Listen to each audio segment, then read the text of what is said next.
तस्मै श्री गुरवे नमः। श्री चैतन्य मनोविष्टं स्थापितं येन भूतले स्वयं रूपमह्यं ददाति स्वपदान्तिकं। हे कृष्ण करुणा सिन्धु दीनबन्धो जगत्पते गोपेश गोपिकान्त राधाकान्त नमोस्तुते। तप्त काञ्चन गौराङ्गी राधे वृन्दावनेश्वरी वृषभानुसुते देवी प्रणमामि हरिप्रिये। वाञ्छाकल्पतरुभ्यश्च पतितानां पावनेभ्यो वैष्णवेभ्यो नमो नमः।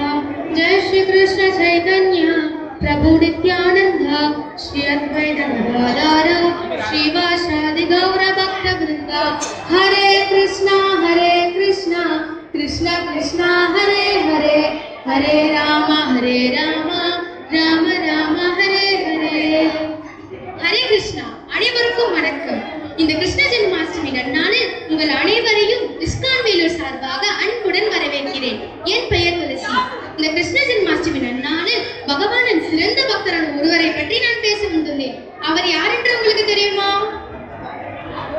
என்ன, கண்டுபிடிக்க கஷ்டமாக இருக்கிறதா? எனக்கு அது சிரமமே இல்லை. இதோ இங்கே ஏற்கனவே மேடையில் அமர்ந்திருக்கும் இவர்தான் பகவானின் சிறந்த பக்தர்.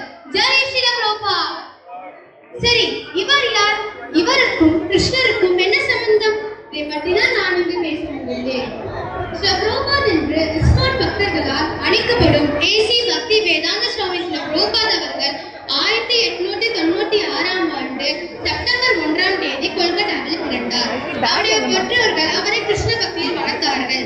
தன்னுடைய குருவான பக்தி சித்தாந்த சரஸ்வதி கோஸ்வாமி கதையின்படி கிருஷ்ண பக்தியை அகிலம் முழுவதும் பரப்ப அகில உலக கிருஷ்ண பக்தி இயக்கத்தை தொடங்கினார். அது என்ன? அதுதான் ISKCON, international society for Krishna consciousness.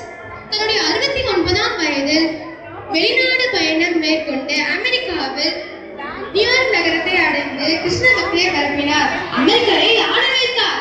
America மட்டுமின்றி ரஷ்யா, ஜப்பான், இங்கிலாந்து, ஆப்பிரிக்கா, ஐரோப்பியா போன்ற நாடுகளெல்லாம் சென்று பல 100 புத்தகங்களை எழுதி 108 கோயில்களை நிறுவினார். பக்தர்கள் மனதில் கிருஷ்ண பக்தியை நிறுவப்படுத்தினார். சாலை சங்கீர்த்தனத்தை சம்பிரதாயமாக்கினார். பல 100 புத்தகங்களை எழுதி மக்கள் மனதில் கிருஷ்ண பக்தியை நினைவுபடுத்தி பல லட்சம் பேரை கிருஷ்ண பக்தராக்கினார். 1977ஆம் ஆண்டு ஸ்ரீல பிரபுபாத் இந்த உலகை விட்டு மறைந்தாலும் அவர்களின் புத்தகங்கள் வாயிலாக இன்னும் நம்முடன் உரையாடி கொண்டிருக்கிறார். அதற்கு சாட்சி அதோ வெளியே வைக்கப்பட்டிருக்கும் புத்தகங்களை படித்து பாருங்கள். ஸ்ரீ கிருஷ்ண ஜென்மாஷ்டமி நன்னாளில் பகவானின் சிறந்த பக்தரான ஸ்ரீ பிரபுபாத் பற்றி பேசுவது நான் பெரும் மகிழ்ச்சி அடைகிறேன். நன்றி. ஹரே கிருஷ்ணா.